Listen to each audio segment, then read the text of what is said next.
Happening now, we'd like to welcome our viewers from across North America and around the world. This is the EdTech Situation Room for Wednesday, April the 17th, 2019.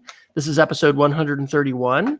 I am Wes Fryer, coming to you from Oklahoma City, where we have severe spring weather rolling in now with not a chance of tornadoes, really, although there always are with spring storms, but a large hail threat, they said. So I had to depart the front porch area as it is with my wife as we were watching these awesome scud clouds that kind of precede the storm come in and lightning in the west. So the Google Home has been prioritized for this device, and I'm hopeful that we'll have smooth sailing. Things have been pretty good lately with the old stream here.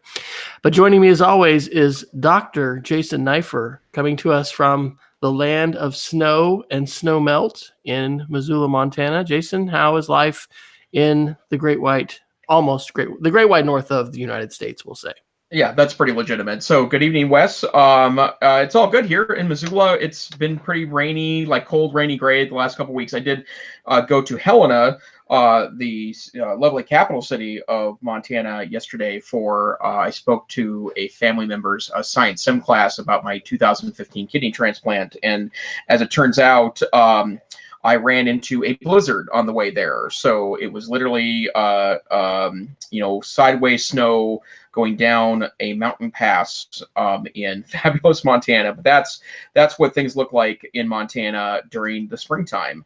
Again, I'm here in Missoula, Montana, where I'm the assistant director and curriculum director of the Montana Digital Academy, the state virtual school located in the Phyllis J. Washington College of Education and Human Sciences on the University of Montana campus, and say that 10 times fast. And I'm excited to be here this week. Lots of interesting things going on in the news. And for those of you joining us for the very first time, first, welcome to the EdTech Situation Room. And more importantly, this is a podcast about taking a look at this week's technology headlines through the lens of education and educational technology. You can find all the links that we discuss on any given week at our website, edtechsr.com, where you will find detailed show notes, and usually a lot of links we didn't have the chance to get to on any particular week because there's a lot of tech news out there in just a single hour that we get together every week. So, Wes, I guess I'm going to ask you to start because there's kind of some breaking news, right? There's some changes going on in arguably the most popular teacher connection method on Earth. Well, I put a little subtitle, as we do over these article links, that was a bit more dramatic than maybe warranted, but I kind of think it actually could happen. So my subtitled heading was Imminent Death of Twitter as We Know It. But the articles to give shout outs from yesterday on April the 16th, TechCrunch had an article. Jack Dorsey says it's time to rethink the fundamental dynamics of Twitter. One of his quotations there was talking about the like button. Was that the right decision at the time? Probably not. If I had a chance to start the service again, I would not emphasize follower count as much. I don't think I would create likes in the first place. And so they're talking about, basically how the platform is weaponized. And I did give a 3-hour workshop on Sunday about media literacy, where we watched the fantastic first in a series of 3 videos by Smarter Everyday creator Destin, that it'll blow your mind. I think I mentioned it last week on the show, and we watched the first 18 minutes of it, basically everything before the shout out to the show sponsor. And Twitter, we've got some real problems. We got some real problems with YouTube. We got some real problems with Twitter. Axios also had an article yesterday how Jack Dorsey plans to change Twitter, and it linked to the original Twitter blog post, which says a healthier Twitter, progress, and more to do. And what they're talking about is making Twitter so that you don't just follow people and it doesn't have, numbers of followers, but it's really more of like Flipboard, I guess, where you're going to connect to topics of interest. That's the quote from Dorsey.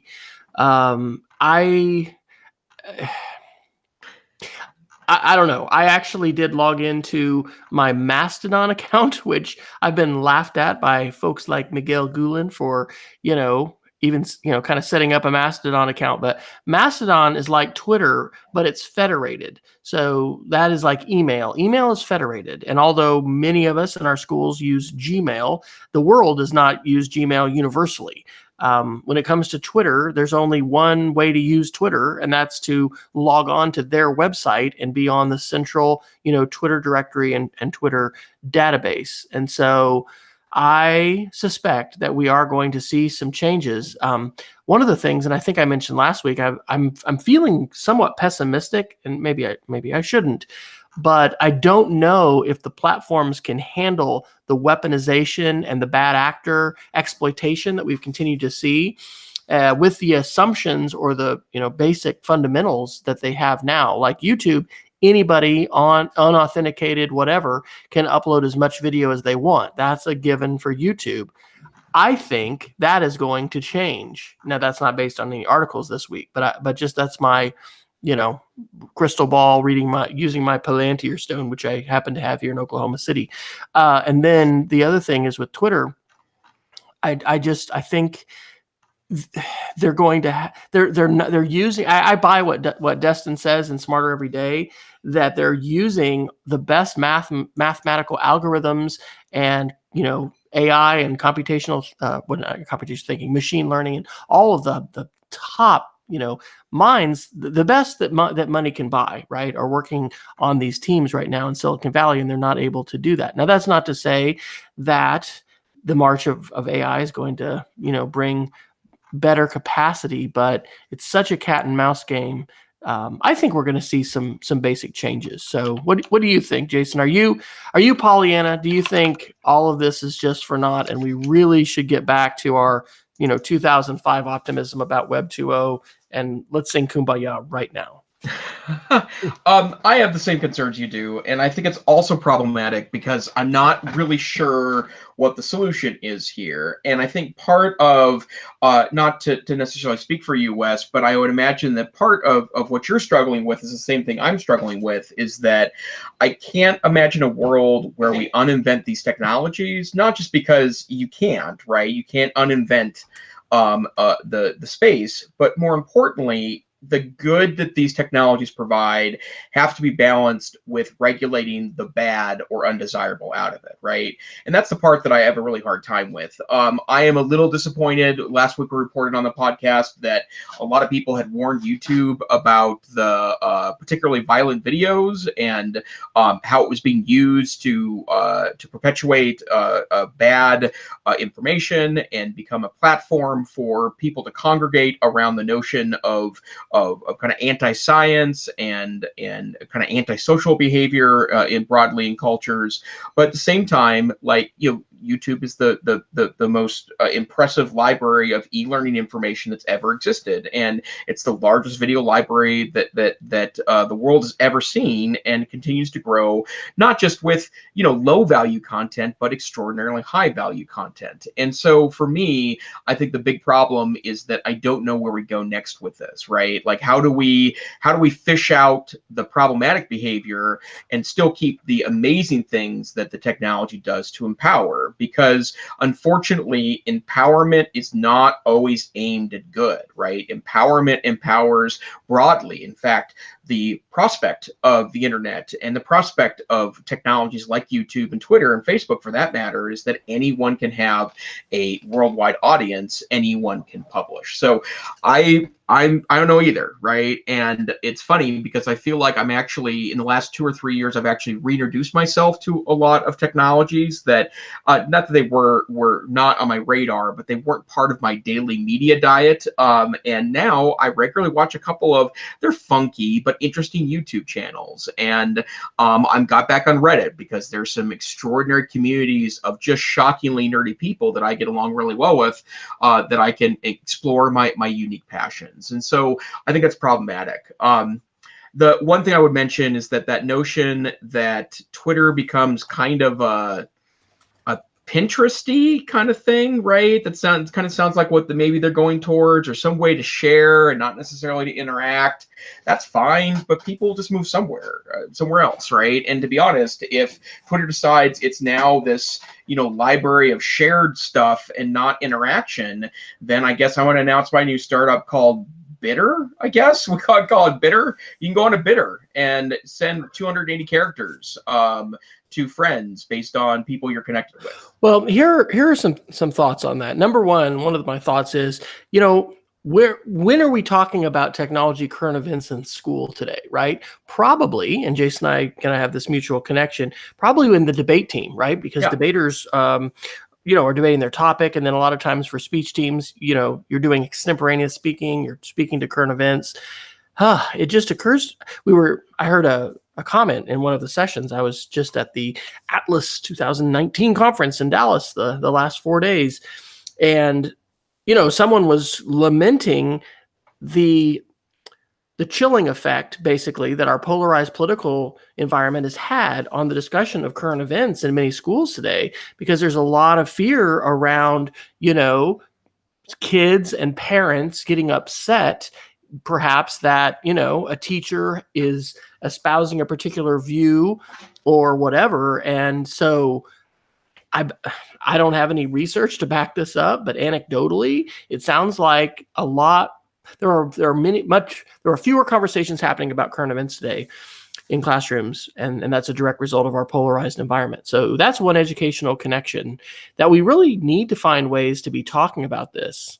And I won't try to go down a rabbit hole, but one of the best connections that was made at the conference was that, digital citizenship needs to be more like traditional civics. Traditional civics doesn't just say, hey, don't do crimes, be good, don't do harm. But it teaches about the structures of how our government's set up and how it works, and empowers people to be, vocal and involved. And so anyway, the same kind of thing needs to happen with digital citizenship and the way that the internet works, and the ways that we need to be advocating. But the other thing is, in the early days of the web, prior to these massive platforms, we had fantastic dialogue happening among educators, and we found each other many times through our blogs, and we used different kinds of tools, RSS readers, which haven't gone the way of the dinosaur. They're still around, but we were using different kinds of tools, and we were setting up our own, planting our own flag, as it were, in the digital space with a blog and with a website. And so I think part of the advocacy around here, and we'll see, but it needs to be to continue to advocate for the open web and for open standards, and for student voice, and for students to learn how to appropriately share their voice.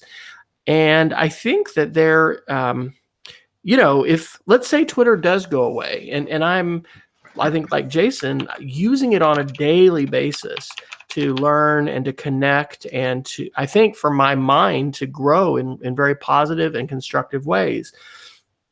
I would be pretty upset if Twitter completely went away, and even if it changes in the way that it's being talked about. But I also do understand that changes are needed. One of the other articles I put in this thread, oh, maybe I didn't put it in here. Oh, I think I put it under the tech correction. This is also from TechCrunch on April 15th. Journalist Carol Cadwalader says the gods of Silicon Valley have broken democracy. Now, this is the author who basically broke the Cambridge Analytica issue, and she ended up working with Wiley Christopher Wiley, who was the whistleblower for Cambridge Analytica. And so I think she did a recent TED Talk, and so she's talking about the ways in which the platforms have been weaponized, and they have not responded to that. So we don't know what's going to happen, right? But reading as many articles as we do and having these conversations every week, I think, does give us a little glimmer of insight. And we know that regulation is happening in Europe, and that there's lots of discussion happening here in the United States. Generally, what corporations do when they are facing the threat of regulation is they try to self-regulate, and they try to convince the policymakers, hey, we got this, we're going to be able to take care of this. And so I think it is very reasonable to expect not only Twitter, but also Facebook. And we've heard announcements by Zuckerberg about this pivot privacy supposedly and whatever. So we're going to see some changes happen on the platforms. Now, whether they're going to fundamentally change their economic model, right, which their economic model is surveillance capitalism. This is the transactional relationship that we have when we create a free account on a website like Facebook or Instagram or Snapchat or Twitter. Or Google, for that matter, not as a student in a Google G Suite domain at school, but as a as an adult making your own account over age 13 or whatever. You are agreeing to have a lot of information shared with that company, and then that company is going to monetize that as, in many cases, their primary way of making money. So I think that's a prediction. I think it would be good to be able to talk with students about this. I also went to some really good sessions about critical media literacy and really encouraging students to ask questions. Again, kind of helping them think about that transactional nature of when they have a Snapchat account, when they have an Instagram account, how are they getting that for free? What are they trading? Do they want to trade that? Is there a limit to that? I was listening to the latest This Week in Tech, which had Amy Webb on as one of their guests again, and she was, talking about how we don't have any regulation or legislation right now on who owns our biometrics, who owns my face. Do I own my face? Do I have the right to control folks who are going to scan my face and then keep that unique algorithm in their database? There's a lot of things that we don't have. So I think we're going to see a combination of regulation and self-regulation by the part of the tech companies.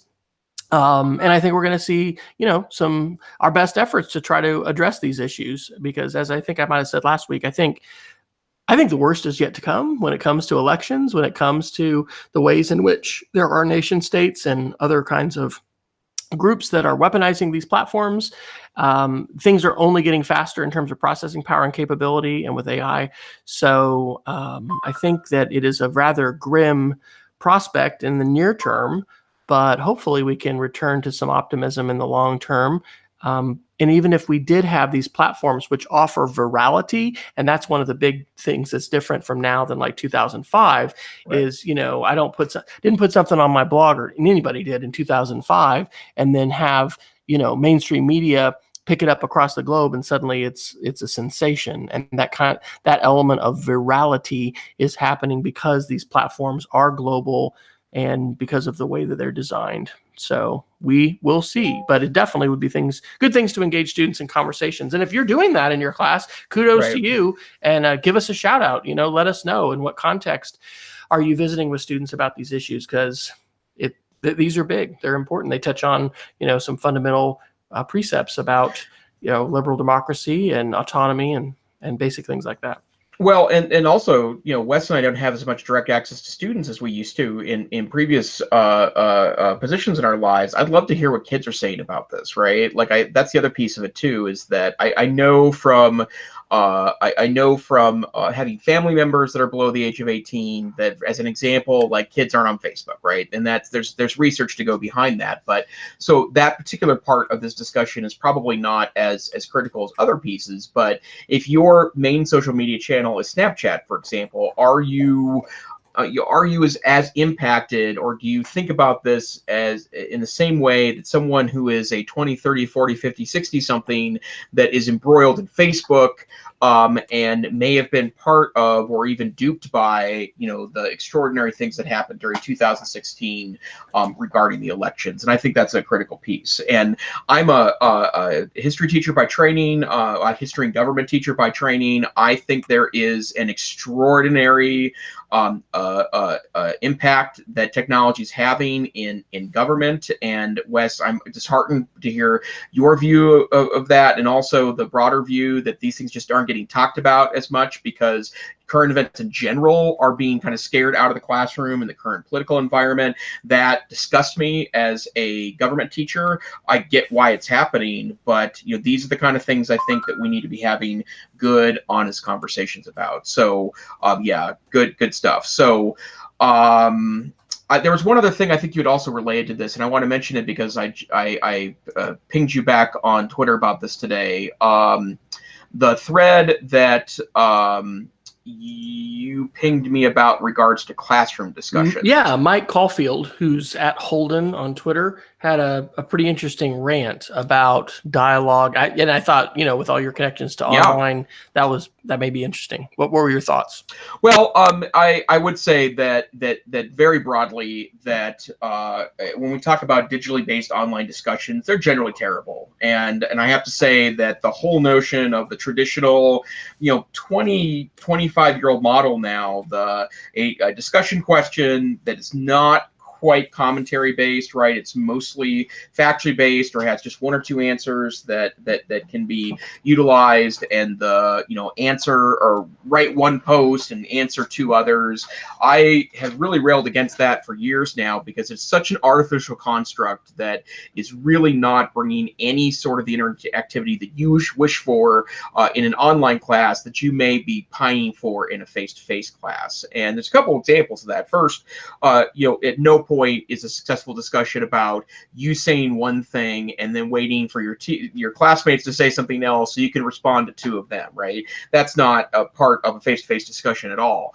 I'm also guessing that in the vast majority of discussions for teachers, ones they remember positively, there wasn't universal participation in the discussion. And part of the reason why is because it's difficult to bring everyone's voice in if you have more than, a half dozen, maybe a dozen students. And so oftentimes a discussion can be of value even if only a third, a fifth, even a small percentage, a tenth of the students are actually doing the discussing. And my guess is that discussions that a lot of great teachers have remembered fondly only had a third or less of their students participating. So one of the things that I strongly encourage, and I'll give the shout out to Mike Agostinelli, my partner in crime over at the Digital Academy, is that he's done a lot of research in community of inquiry, which is a kind of a method of managing discussions.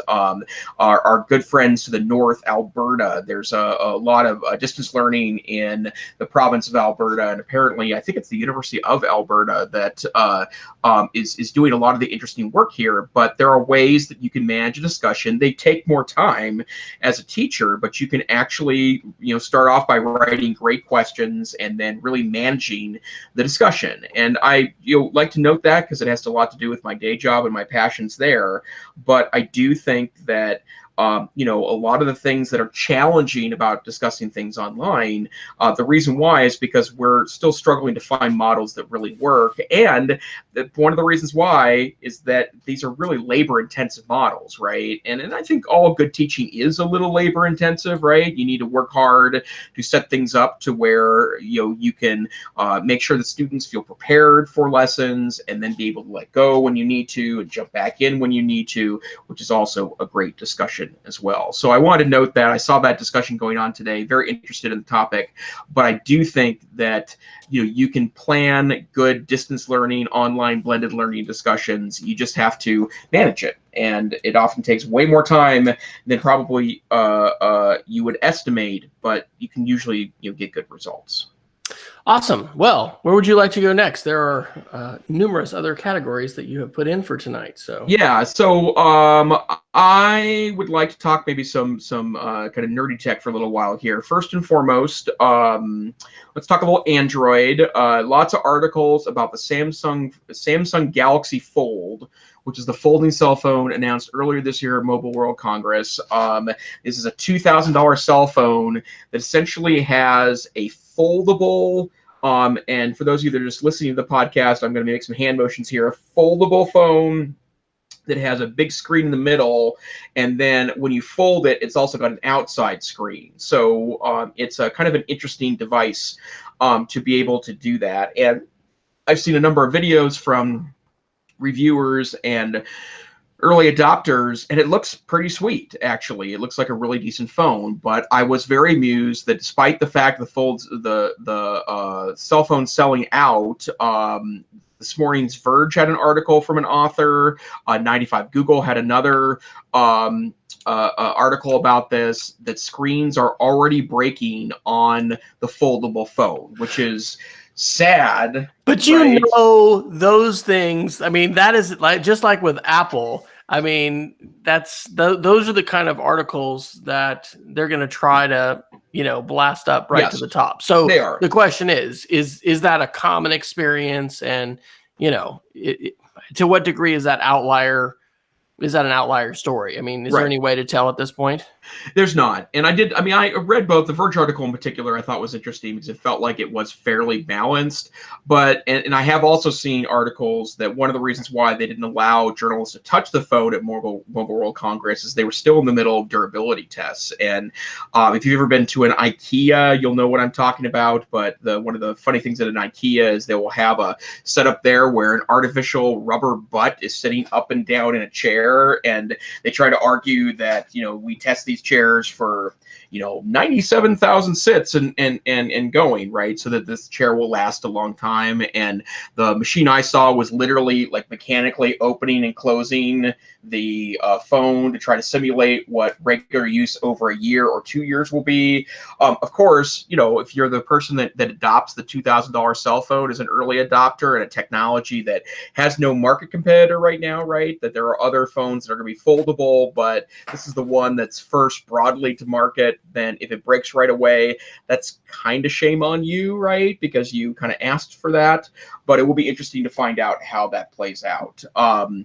And I'm curious, Wes, does the form factor, the foldable phone form factor, lots of F and P sounds there, is that tempting you at all as an Apple user? No, not really. I am intrigued by the smartphone. Or the smartphone. Yeah. Wow. I'm about to get my first iPhone. No, the smartwatch. I listened to a Rene Ritchie podcast this morning where he was doing a review of the fourth generation watch, and he was talking about people who are lamenting the lack of innovation, and Apple and others, just they need to look at the wearable market, because that really is where there's been some substantial innovation. I think I'm fine with the size of my screen. Yeah, my vision is not, what it used to be, yada, yada, yada. But, I've got a Plus phone and I'm happy with that. And when I want something larger, I pull out my iPad. Now I'm happy for my iPad to get thinner and lighter. Yeah. But no, I don't think this really intrigues me. So and listening to Amy Webb, one of my favorite futurists, shout out to Amy. She's noting evidently the trend that smartphone sales are peaking. And so what we're going to be seeing is going to increasingly be, wearables and things that we're going to have on our eyes, via glasses and things like that. That's where the real we're going to see a whole lot of stuff. We're going to see lots of and that's what is wonderful about entrepreneurial capitalism and iteration and things like that. People are going to see what's going to hit the market, but in terms of the big broad trend, I'm not that excited about it. And listening to futurists like that, it doesn't sound like they're expecting there to be something like that that's going to really cause a major shift in terms of the smartphone experience. So I think that the speed increases that are being promised are a bigger deal, but those are also, I think, being pretty overblown in terms of how quickly they're going to be coming to market, and we're going to be seeing those. So anyway, are you interested in a foldable phone? And it's only $2,000, Jason. So just a little bit of extra income or a little money you just got lying around in the old ashtray of your car, I'm sure. The old ashtray of my car. Well, to be clear, $2,000 is also 2 airline tickets to Europe, and I think if it's the difference between keeping a trusty older Android phone that I'm just fine with and not going to Europe, I'm gonna stick with the old trusty Android phone. I know it's gimmicky, right? Like there was an attempt. This was 5 or 6 years ago, and I don't know if it was Samsung or LG, but there was a 2-screen phone that was put out for a little while where there was 2 screens that you opened up like a book, like they're suggesting there. And Android was pretty meh, and like that. And apparently, Android itself is starting to develop. Google's putting some things in Android that allow the foldable phone to be a real reality. But I don't know. It just seems like future for future's sake. And I'm not super excited about that prospect. But I do want to point out one other quick Android article. The 95 Google reported yesterday that there is new worldwide marketing information to suggest that the Google Pixel and so Google phones are now the number 3 cell phone brand in the United States, behind Samsung and behind Apple and Samsung. And that is a really big note here, because for the longest time, Google was only in the cell phone, and for that matter, laptop business, only to provide kind of benchmark devices, right? Things that manufacturers could see as a kind of a goal device, or and I forgot the word I was searching for, but I'm sure it was very profound. But a device to be a model to other manufacturers. And since releasing the so-called Pixel phones 3 years ago, 2016 is when the first one was released, it looks like they're really, starting to come into their own, and sales are picking up. And so that's really exciting. And, I've been an LG guy for a while now. I can't really tell you why, other than I've been happy with the hardware. I know I think I'd be interested if they're starting to get that longevity, and it looks like they're going to stay in the market, and they get Android updates for a long time after release. I think the Google phone might be something I would go to next. Yeah, and I'll say, I don't anticipate myself jumping back to Android, but when I did, I was using really the low end, almost burner quality, Android phone when I went to Egypt a year ago, November, and I used it for 9 months, so that was a fairly long use time. Yeah, but I do think it would be instructive to use a flagship Android phone, which at this point would pretty much be either a Samsung or a Google model. So I'm really glad to see that. I think we really benefit as consumers when there is robust competition in the marketplace, and I think there continue to be really interesting differences between the ecosystems. Each one has different affordances and benefits. I do think that in our current climate of, threatened regulation and everything, Apple stands in a great place in terms of its privacy protections, and the fact that it does not primarily generate revenue off of user data in the way that certainly Google does, and Facebook and many other companies that are in Silicon Valley. So it'll be interesting. Do you have a smartwatch now, Jason? And what's been your smartwatch trajectory? I've been a Fitbit guy for 7 years, 8 years now, and I'm currently wearing a Charge 2. What I like about this particular device is not really a smartwatch. It's more or less just counting steps for me, and I can add some smartwatch functionality, but that's pretty meh for me. But what I like about this particular device is that the bands are removable, and the last 2 Fitbits I had died because the band itself, which was not removable, fell off, and then I used some Sugaroo, which is a kind of a 21st or 22nd century product that it's moldable plastic that turns into hard stuff, and then wore that around for a little while until it got ridiculous. But this has been a good buy for me. I did also have an LG Urbane, which is I still dig out every once in a while. It's 3 years old now, which is a Android Wear watch. I think that's called Wear OS now. I like the device, but to be frank, my chief goal there is counting steps. What I liked about the Urbane was that it had two-factor authentication worked into it, so the talk to my phone. And so if I was signing in to into a Google account and it wanted to double check to make sure if it was me, I could actually do that from my phone. So I felt pretty Dick Tracy there. I like that. I thought it was a pretty neat way to do that. I'm in the market, I think, at some point for maybe another wearable device, but I think the problem is that every Apple Watch user I know is super happy and still wears it. I think you may need to try the Apple Watch, Jason, just in the interest of fully understanding the ecosystem and the capabilities. Well, and I will say the two guys in my office that wear one, the boss wears one, and Mike in my office wears one. Mike is obviously the nerdier one of the two, but the boss had an iPhone since we started, or since I knew him, starting in 2010, and he's wearing his every day. And the fact that it's got staying power to kind of the Uber nerds and the more kind of typical consumer, I think there's something there. But then again, I was supremely happy with my LG Watch Urbane. But I just kept going back to the Fitbit. So Okay. Hey, let's do a couple security articles. So Ars Technica today had an article, "The Wave of Domain Hackings Besetting the Internet is Worse Than We Thought."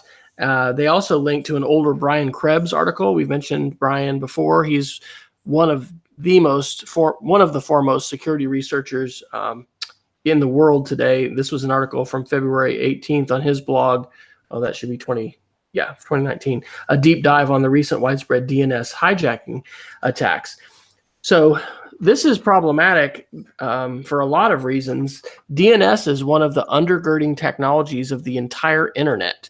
And so the article in Ars Technica, I think it's in Sweden, describes how this attack is on one of the root DNS servers of the entire internet. And what they're doing is they're attempting to redirect domain names which are known and trusted and use them to compromise people's devices and to get access to information. So there are several different Syrian government servers that are part of this current attack. And like when we, I think, talked about the Mirai botnet, and that was also an attack, I think, against DNS. It was against Dyn. But these are very sophisticated, possibly nation state level attacks, meaning in order to have this kind of sophistication, this isn't just Joe and Schmo in their garage somewhere trying to figure that out, or in their bedroom. Although amazingly, the Mirai botnet was just a couple, college students who were trying to run Minecraft servers and wanting to take out their competition. But anyway, we don't know. There's a whole lot, of course, to the dark web and to malicious attacks and things like that we don't know. We need, by the way, our representatives in Congress and even at local levels to understand things like DNS, things like how does the internet work? That again gets to this idea with digital citizenship and civics of like understanding some of the basic workings. I'm not saying everybody needs to be a network engineer and everyone needs to be able to, do a packet capture and read the data. Goodness gracious, I've tried to do that. I took a little part of a webinar about Wireshark about a year or so ago as a tech director. I was like, I don't want to learn this. This is kind of like learning Chinese. I'll work with consultants and other, network engineers who understand it in depth. But anyway, these are troubling attacks and just further highlight the very hostile nature of the internet today, which, is increasingly visible in mainstream media through, the fact that not only are politicians and elections being subject to attacks. I mean, we're also experiencing this personally. I had one of our fourth grade teachers last week come up and ask me what her mom should do because she had clicked on some kind of a link for coupons, but then there was a pop-up, she thought, live person with a Russian accent who was telling her that her computer was compromised and, she had to pay them money in order to gain access to it again. I mean, these things are touching our personal lives. So, Jason, have you all made any changes in the last 6 to 12 months with respect to security where you're working, or have you with family members as a result of what's going on, or have you already sort of been on the track with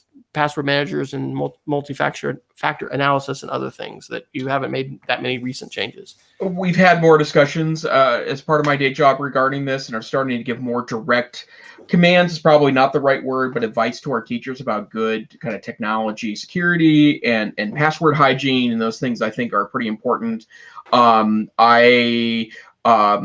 I've also doubled down on making sure I use a unique password on every website that's very long and is not based on any words. It's a randomly generated 20-character password. It effectively means that I don't remember any passwords anymore, but I do use LastPass, a password manager. I think, Wes, I think I saw on some of your tweet traffic the last week, you were talking about how great LastPass is for you as well. And I think someone else recommended 1Password, which my understanding is also a great tool.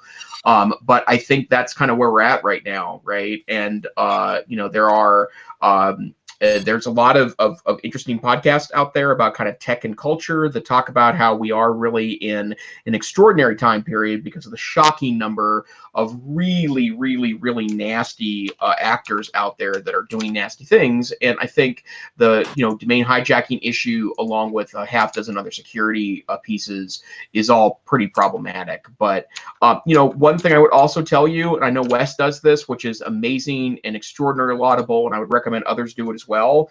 If you have people on your campus or school that can help parents understand these things, bring your parents in and talk to them about this, right? Because as it turns out, there aren't a lot of community resources for this.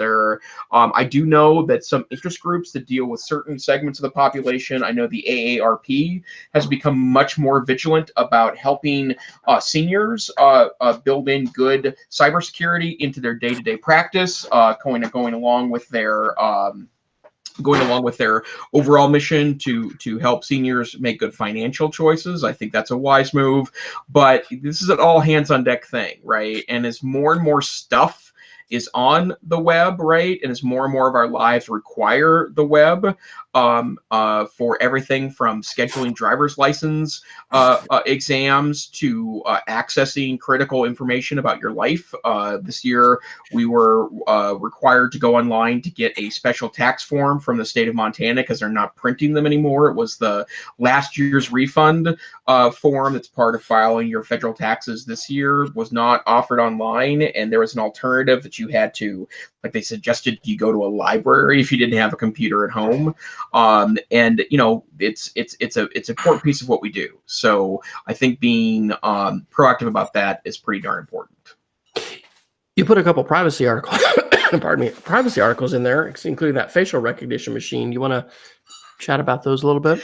Yeah, I would strongly recommend that. There's two amazing articles from the New York Times this week. And by the way, I subscribe to the New York Times online. I subscribe to 3 newspapers now, and they're all pretty. Part of it's because I want to fund good journalism, but the New York Times has been delivering in spades as of late. They have a lot of long form technology articles, but they had 2 this week that were pretty extraordinary. The first one is that the New York Times decided that they were going to build cameras, right? Cameras that had off-the-shelf facial recognition software on it, and then they were going to use that facial recognition software to see if they could build like a database of people that were kind of walking by. And as it turns out, without much to do, they were able to identify people that they could then find online, including a professor, I think he was of sociology, that they found a picture of this guy online.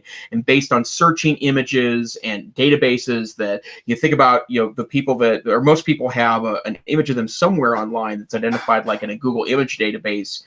They were able to identify that person based on someone who'd just been walking by one of the cameras that they had set up for this purpose. And, that's like next level government intrusion dystopia kind of stuff, right? But the important piece here was that this is stuff built with off-the-shelf hardware and software, right? You being everyone with just a little bit of tech savvy can build this. And so if you don't think that there is some risk going on here, or that we don't have things we need to be having conversations about broadly in our democracy, that article, I think, is going to do it.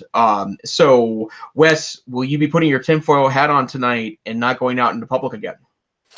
No, I will not. But, I have put that on in the show before, so I'm sure that's part of my undeletable footprint in the cloud.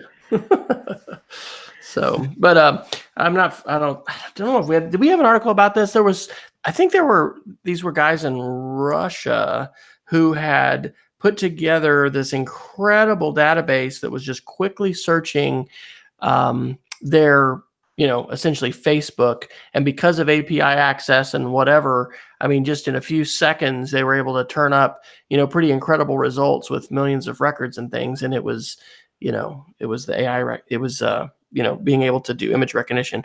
One of my creepy experiences was last week, a year ago, February, when I was in Ohio for their state tech conference. They, had some students out that were doing wonderful little sort of like poster sessions about Scratch and games that they made. Anyway, I got permission, took a picture with some students, and one of their names popped up in my Facebook, not a friend or a contact. I was like, whoa, that's weird. I don't even think that's supposed to happen. So I think there's a lot of inevitability to that side, right? And if we're going to travel internationally, I think our chief executive pulled the trigger for like 20 US airports or something like that recently, that, everybody's being logged facial recognition wise. So the road to biometric identification is, pretty much happening, although we're not living the dystopian reality that they are in China today, and then these they're not credit, but it's like your social score and things. And I'll maybe say these words, and then I'm going to be on a watch list in China because, I'm sure our podcast is going to be top on the AI, let's transcode all their spoken words to text. Maybe it already happens.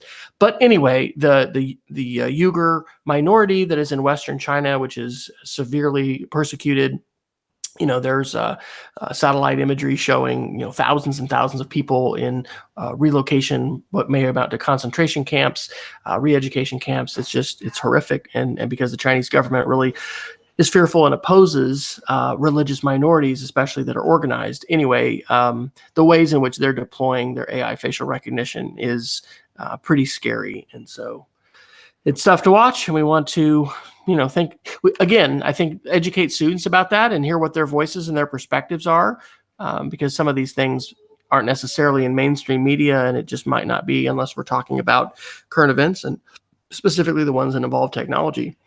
It may not be stuff that, students and or parents are very aware of today. Yep, absolutely true. And then one other New York Times article, and part of it's because I really had no idea this was happening. This is from the New York Times on April 13th. Tracking phones, Google is a dragnet for the police. And as it turns out, Google apparently has a database of location, date and time information that would be based on if you have location services, thank you, on that law enforcement can apparently utilize search warrants to find out who might have been near a location during a crime. And this particular article talks about someone who was not guilty of a crime that was ensnared into this trap of sorts, because at least a device reported him as in a certain location or another. And I honestly had no idea this was happening. In fact, many times in the past have said during trainings about privacy that I had general trust for Google, because I felt as if that a multinational company with that much at stake would not be prone to abuse that data. But I'm uncomfortable knowing that that exists. Now, I got to say that I get a ton of benefit off of Google knowing where I am at, right? Like that's the part that I'm having a really hard time wrapping my brain around, because what's the calculus there, right? Like I get that if they have the data, they might be obligated to share it if they get a subpoena for that. Although, let's be clear, there's no way the founders of the Constitution, when they were writing the Fourth and Fifth Amendments, were envisioning this, right? Like you would have a device with you 24/7 that was talking about your location amongst a lot of other data points that was recording in a database, right? So we got to talk about this in a modern context, but I was pretty blown away by that as a general concept. So Wes, I'm assuming, did you have a sense this was happening?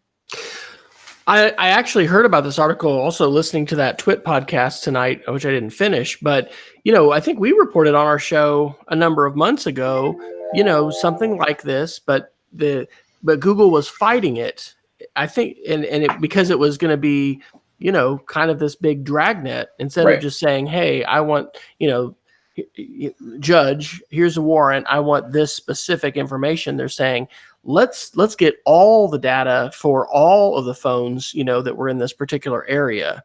So again, as I've said with some of the other things, I think there is a bit of an inevitability to this, but I also think, here's a shout out to developers and thinking about how we're going to re-engineer some of the basic communication technologies that we just take for granted, like phone numbers, right? We had somebody at school recently who got a phone call from themselves, a robocall from themselves. Well, that's because their specific number was being spoofed by someone, who's robocalling. I mean, phones are very insecure. We've talked about articles before about how if you're using two-step verification, the weakest way of really doing that is through the phone. There's other methods with apps and with USB keys and other things that you can do that are much more secure. And so I also think, what is the alternative to, using your phone and having your information transmitted to your service provider and through Google or Apple or whoever is running that app?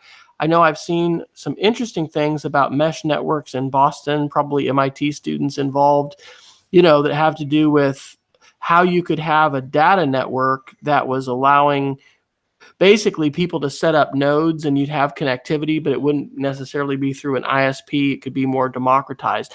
I don't know. I mean, there is a phone that you can get. Was it called the Black Phone or something? I mean, which sounds like it's a black hat hacker phone, but basically it's something that's not going to give all your information away, and it's going to have a lot more privacy protections. But I don't know. I don't think that all of this was nefariously designed by the surveillance state overlords. I think a lot of this has been the confluence of a lot of different technologies. But just as we've seen in school, right, with web filtering and the power that gives central authorities to really just have incredible say over what is viewed and read or not viewed and read by students and teachers. And then the rise of surveillance cameras on campuses and things like that. We're seeing that with nation states, the ways in which they can use technology. I basically think the power of these tools is being appropriated in the name of surveillance and law enforcement in fairly dystopian ways. And I think I might have heard Amy Webb say this. I'll have to think of who it was, but I think it was her. I think it was on a World Affairs podcast. They were saying, we don't have, we don't have paradigms in our heads for this kind of stuff. People will say totalitarian, but totalitarian is violent, right? And that was like, I guess, with the rise of fascism in the 30s and the 40s, people didn't really have the headspace of understanding what that was. And so anyway, these are new paradigms. One of our other speakers was George Siemens at this conference. And oh my gosh, you talk about a fire hose of kind of mind-blowing concepts and ideas. Hearing him talk about how the information landscape is shifted and our assumptions are flawed, and we're really struggling with the ability to even comprehend how these things are changing and what it's going to mean long term. I don't know. I think that the rapidity of this change, the speed and velocity, it just continues to get faster, and therefore, it becomes more and more difficult for us to be able to, process and understand. Hey, hence shows like this, conversations like this, podcasts, I think parent university sessions, which is what we, call some of these things for parents at school. It's important to be able to process this change and think about what it means, because we don't know, and the policymakers don't know. And we do need in this, relatively free and open representative democracy that we have, we need to be wrestling with these kinds of issues. So, yay, I'm glad to be here, not because we have all the answers, but because it gives us a chance to wrestle with some really important questions. Absolutely. Well, Wes, we are nearing the top of the hour. Is there anything else you want to fit into this week? What about the Wikipedia article? You put that under the tech correction for the New York Times. You want to do that one? Yeah, let's talk about that one. It's worth jumping in and having or reading the full article. And I guess I would mention one more time that the tech journalism going on at the New York Times has been, I think, really impressive. But basically, this article goes into detail, and I have just a touch of experience with this. Is that there is obviously it's a Wikipedia, the editable encyclopedia, has an extraordinary network of volunteer. Volunteer moderators that go and and check for edits, and then also kind of enforce the broad community guidelines in Wikipedia. And as it turns out, that it's not always a friendly conversation. In the same way that things can turn pretty negative in social media, the same is absolutely true about Wikipedia. And as it turns out, there is a lot of issues there. One of them is the gender disparity between men and women that edit. There's an exclusionary attitude amongst a lot there, where it's a very insular group that doesn't like accepting outside views, and that can oftentimes impact the quality of the articles. And my personal experience here is that I used to have to maintain 2 different accounts. I had done very minor edits of Wikipedia, but one of the things I used to do every year is I would go on day one of talking about research, and I would edit the Wikipedia in front of students, right? Because a lot of them didn't know that the Wikipedia, in fact, I think a lot of people still don't know that the Wikipedia is user editable, right? And my way of doing that was to kind of troll the Helena, Montana article by adding my name to the notable Helenans, right? So I would go and add my name, and I would call myself a noted teacher or something ridiculous, or magician or illusionist, or something that would delight, the 16-year-olds in the world, right? And the next day I would get it would be edited back, right? And once in a while I would get a nasty gram from someone calling themselves the Wikipedia cop, and they would have a little graphic there that said, "Please stop editing the Wikipedia with garbage." But like, again, that's part of the process, and it's fine. But for a while I was also using the same account that I was doing legitimate edits on, and then they stopped allowing me to edit with that account, even though there are some topics of which I have at least some knowledge you of. needed a burner account for that. That's exactly it, right? And that's what I started using in regards to that. But it's also, again, empowerment is awesome, but empowerment empowers everyone, right? It's tough to direct empowerment to just the good actors in the world, and especially with a volunteer organization like Wikipedia, the people that passionately spend time there can sometimes become a detriment to the platform itself. And so, super interesting article, and I highly recommend taking a close look at what's available there. Awesome. Well, here's a little segue. We can jump into our Geeks of the Week. So one of the things that is pointed out in one of my Geeks of the Week is what a great model Wikipedia has for determining the validity and accuracy of information. And my first Geek of the Week comes from Mike Caulfield, Dr. Mike Caulfield. And he has written an openly licensed, attribution-only textbook as part of the American Democracy Project, and then something called the Digital Polarization Project. And about 250 universities and colleges across the country are participating in this class that is seeking to develop greater media literacy skills for college students. And so the book is accessible at webliteracy.pressbooks.com. As a side note, I'm pretty excited about Pressbooks because I've been looking for a platform for some other publishing that I want to do, and it is a fantastic platform. I think you can pay like $99, have them host it forever. It reads really well. I've read most of this book now on my iPad, but you can read it on whatever screen that you would like. So that is fantastic, and some of the vocabulary there, I guess I'll go ahead and drop in the link to my workshop as well, so that you can find that, which is called Filtering the Exaflood: Strategies for Media and Information Literacy. That's a 3-hour boot camp workshop that I did on this past Sunday at the Atlas conference. And of all the research and things that I found, and I did a whole bunch, getting ready for that, this was, I would say, resource number one. And some of the things like how we need students to do lateral searches, meaning instead of just diving deep for the about page and, hey, I got to figure out, is this source credible? We need students to search laterally or read laterally on the web. And, basically everybody needs this, right? If you're using the web, if you're on any kind of social media, you need digital literacy skills that basically enhance your toolkit to be able to tell whether something is valid and should be believed, or whether it's completely fake and created by bots, or, some kind of malicious actor.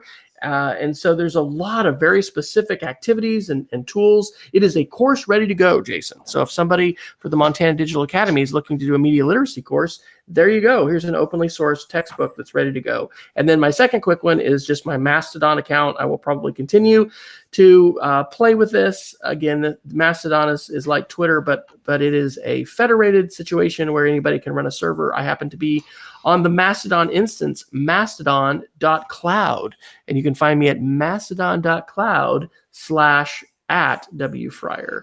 And those are my Geeks of the Week. How about you, sir? Thanks, Wes. By the way, I've almost signed up for a Mastodon account, but I can't quite pull the trigger. So we'll see how you report back to us. So one of my favorite podcasts from the Gimlin Network is Reply All. It's one of their earliest podcasts. It is the Geeks Geek podcast. Two pretty geeky guys explore topics. My favorite one, and I think I mentioned this in the podcast, was that they actually had a scammer that was trying to push a fake security audit onto a computer. They happened to cold call the studio where they were recording the podcast, and they went as far as going to India to find the guy that they were working with. And amazing podcast. But I want to point out this week's episode, which is kind of oddly named, but the Roman Mars Mazda virus is the name of it. And they do a lot of call-ins, which is related to like getting, they call it like super tech support or enhanced tech support, where you can, like, they won't just try to answer your tech question, they'll dig into really weird ones. But they had a call where a guy had the 99% Invisible podcast, the Roman Mars podcast from PRI, the Public Radio Exchange. And the podcast, every time he tried to play it, was shutting down his car audio system and then resetting it. And so they went through, and it's just delightful times 10 and nerdy, but they went through and tried to do other podcasts with weird characters in the name. And I won't spoil the result of what ended up being the issue, but if you really want to get a sense of what real kind of like troubleshooting grit looks like, it is a masterclass in, trying to figure it out over time. And eventually they talked to the guy that created the code. They found the guy that wrote the code for the Mazda entertainment system, and then discussed with him the situation. So Reply All, episode number 140. You can find it wherever podcasts are available to you. It's pretty great and a delightful episode, including a bunch of fake podcasts that they created to test this guy's car, and they brought in like popular stars to do it, and I was laughing so hard I may have had a tear in my eye. So good stuff. There you go. You don't listen to those. You get those podcasts every day. Well, I am W. Fryer on Twitter, W. Fryer on Mastodon.cloud, but I won't be posting there a whole lot. However, I did post a new podcast on Speed of Creativity, which you can find at speedofcreativity.org. I am trying weekly to send out a newsletter, which includes a tip, a text, a tool, and a tutorial. And so those are archived actually on my website. You can find those, but you can sign up for my newsletter for that. And yeah, that is where I am primarily. So how about you, Dr. Neifer, when you're not here on Wednesday night sharing your knowledge in the EdTech Situation Room? I am not on Mastodon currently. I am on the Twitters at TechSavvyTeach. I also work with the Northwest Council for Computer Education, blog.ncc.org, where a number of the NCCers are at We Day in Seattle this week, a great event focusing on service and kind of a global perspective. So check out information there. I am the Assistant Director and Curriculum Director of the Montana Digital Academy. We're on Twitter at MontDigCad. Moving to a brand new help desk system this week, so that's what's going on there. We've adopted the Salesforce Service Cloud, and we'll be using that. It's kind of a new industrial help desk, and so that's what we're working on there. Wes, let me ask though, what is this thing that we're doing? This would be the EdTech Situation Room, our weekly opportunity to dive into generally technology articles from the past week, although we'll sometimes go back in time a little bit more. We are live streaming on YouTube, and we want to give a shout out to Peggy George, who has joined us live in our back channel, and invite anyone who would like to join us at 9 p.m. Central, 8 p.m. Mountain, yada, yada, yada, whatever that is in your time zone. We are live on YouTube. You can find us at edtechsr.com, where there's a link to our YouTube channel, as well as what Jason said, the links page that you can find where we have all of the links. And as usual, there are numerous ones we did not have time to chat about tonight, but you can check out as well. We'd love to hear from you. Please reach out to either of us on Twitter. You can use the hashtag EdTechSR. And there's even a handy dandy form that you'll generally find, I think, at the top of the show notes for all of our episodes that lets us know a little bit about you, our listener, and anything that you particularly resonate with or would like us to talk about. So we want to thank you for tuning in and invite you to not only, of course, listen to this episode, but also check out past episodes. We have the archived 32 kilobit MP3 versions, as well as 360p audio versions if you don't want to just subscribe and watch on YouTube. So until next week, we encourage you to stay savvy and stay safe. We'll see you in a week. Good night.